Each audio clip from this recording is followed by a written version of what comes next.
Et si l'Afrique contrôlait elle-même ses systèmes alimentaires? Et si le continent arrivait à se défaire des importations massives de denrées alimentaires et de la prolifération des organismes génétiquement modifiés dans son agriculture? Dans cette édition de votre programme C'est Agro, nous dressons un diagnostic de la situation actuelle des systèmes alimentaires en Afrique. Nous ferons un petit clin d'œil au Forum africain des systèmes alimentaires qui s'achève ce vendredi ici à Dakar, et puis nous irons voir les propositions du courant agroécologique pour pouvoir permettre au continent de sortir de cette domination des systèmes étrangers sur son système agroalimentaire et pouvoir atteindre sa souveraineté alimentaire et se mettre en sécurité en cas de situation. Voilà déroulé le menu de votre programme C'est Agro. Je vous retrouve tout de suite après le générique.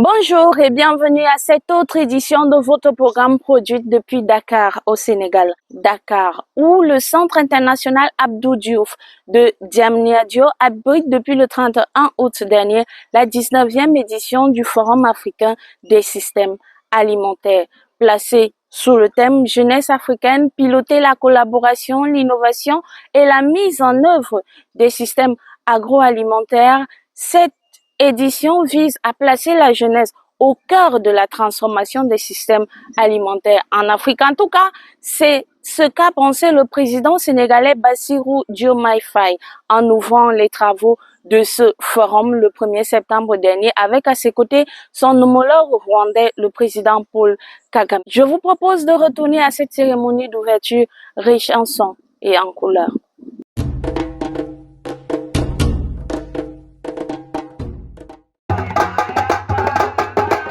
La 19e édition du Forum africain des systèmes alimentaires se tient au moment où les États d'Afrique font face à une inflation des prix des intrants agricoles et denrées alimentaires importés et un grand mouvement migratoire des jeunes vers d'autres contrées. Et pourtant, notre continent a tout le potentiel qu'il faut pour atteindre l'autosuffisance alimentaire. Mieux, avec ses atouts, l'Afrique pourrait contribuer à nourrir le monde. Nous sommes alors à un tournant décisif qui commande de mettre la jeunesse au cœur de nos politiques de développement. Au Centre international Abdou Diouf de Dakar, un dôme spécial a été aménagé pour ces jeunes. Le cadre leur permet d'exposer leur savoir-faire dans l'agritech, partager les expériences les uns des autres et tisser des partenariats d'affaires. L'objectif étant de maîtriser les chaînes de valeur agro-pastorale, apprendre les techniques agricoles durables, intégrer l'innovation technologique dans l'agriculture, entre autres, pour être des acteurs efficaces dans la stratégie africaine d'atteinte de la souveraineté alimentaire. Plus de 6000 participants prennent part à ces travaux et chacun d'eux nourrit déjà l'espoir que cette fois soit la bonne pour une Afrique fière de sa sécurité et de sa souveraineté alimentaire. L'Afrique peut donc se nourrir elle-même et contribuer à nourrir le monde. Vous venez de l'entendre. Mais actuellement, quelle est la situation des systèmes alimentaires d'Afrique? Qui fait quoi? Qui contrôle quoi?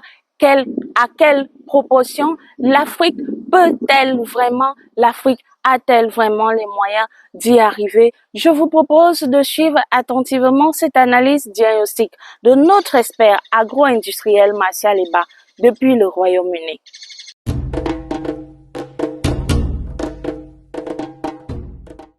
J'aurais voulu, avec fierté, déclarer ici que l'Afrique contrôlait son système alimentaire. Malheureusement, lorsque vous traversez l'Afrique de fond en comble, il vous revient facilement de constater que l'Afrique contrôle très peu, voire pas, son système alimentaire, à l'exception de quelques pays qui font preuve d'une certaine velléité agricole. Un indicateur clé et irréfutable du manque du contrôle du système alimentaire en Afrique est la persistance et voire la progression de la faim en Afrique. Plus de 60 ans après les indépendances, et ce malgré un vaste potentiel agricole inégalé dans le monde, l'Afrique aujourd'hui, au mieux, a une population de plus de 50% qui n'a pas accès à un repas équilibré, et au pire, plus de 30% de la population africaine qui souffre d'une faim chronique.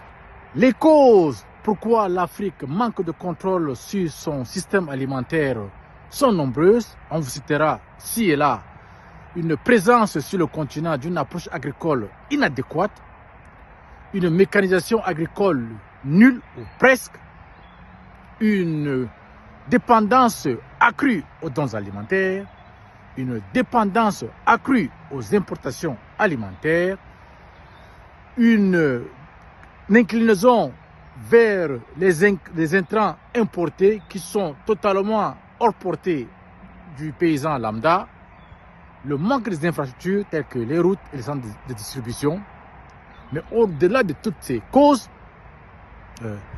les systèmes alimentaires en Afrique souffrent d'une politique agricole totalement dénudée de mindset. Le manque de mindset dans les politiques agricoles en Afrique peut s'exprimer à travers les échecs du plan détaillé du développement de l'agriculture en Afrique de l'Union africaine créé en 2003. Ce programme, à travers la déclaration de Malabo en 2014, avait pour objectif d'éliminer la faim sur le continent en 10 ans. On se rend compte que 10 ans plus tard, que l'Afrique n'a jamais eu autant faim. Les mêmes causes produisant les mêmes effets, on reste sceptique quant à la déclaration de l'Union africaine à Kampala en janvier 2025, qui ambitionne d'augmenter les productions agricoles de plus de 45% en Afrique et d'éradiquer la faim. Ceci, pour moi, n'est juste pas un plan de développement, il relève purement et simplement d'une révolution agricole. L'Afrique a-t-elle les moyens de faire sa révolution agricole? Oui, elle a ses moyens, et d'ailleurs, il est primordial de le faire, car devant les enjeux géostratégiques, climatiques et les conflits dont fait face le monde, l'Afrique, dont la population va atteindre pratiquement 2,5 milliards d'ici 2050, doit repenser totalement son agriculture. L'Afrique doit mettre en place une agriculture qui crée l'indépendance et qui permet aux populations de produire 2 à 3 fois plus avec moins d'intrants.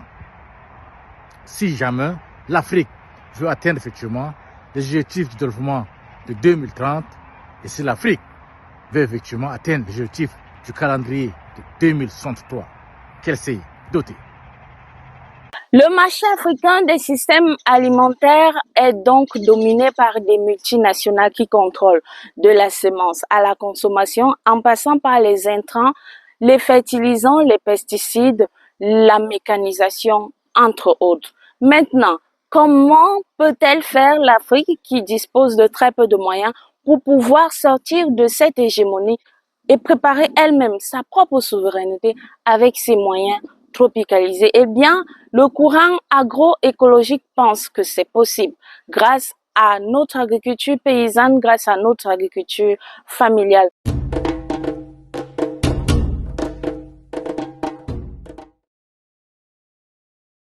L'agroécologie n'est pas qu'un slogan. Il y a une dimension purement politique qui est à l'intérieur. Et cette dimension politique voudrait appeler à ce que l'agriculture et les systèmes alimentaires ne soient pas sous le monopole d'entreprises ou bien de multinationales. Que les populations aient un certain niveau de contrôle et un certain niveau de pouvoir de décision sur ce qu'ils doivent cultiver, sur comment ils doivent manger. L'agroécologie n'est pas un retour en arrière par rapport à des pratiques archaïques. Ceux qui sont dans la révolution verte se sont rendus compte que ce n'était pas le chemin. Ils ont scié la branche sur laquelle ils étaient assis.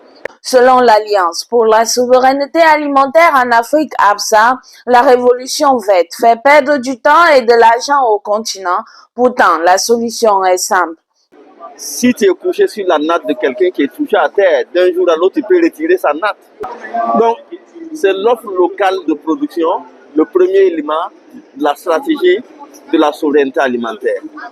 Les itinéraires techniques de production qui sont analysés, réfléchis et mis en œuvre, qui sont basés sur des pratiques et des techniques de production durable, intimement liées à la culture et à l'environnement des terroirs.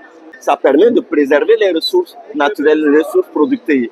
Des stratégies liées à l'autoconsommation, qui est une stratégie pour limiter la dépendance, compte tenu des incertitudes des marchés.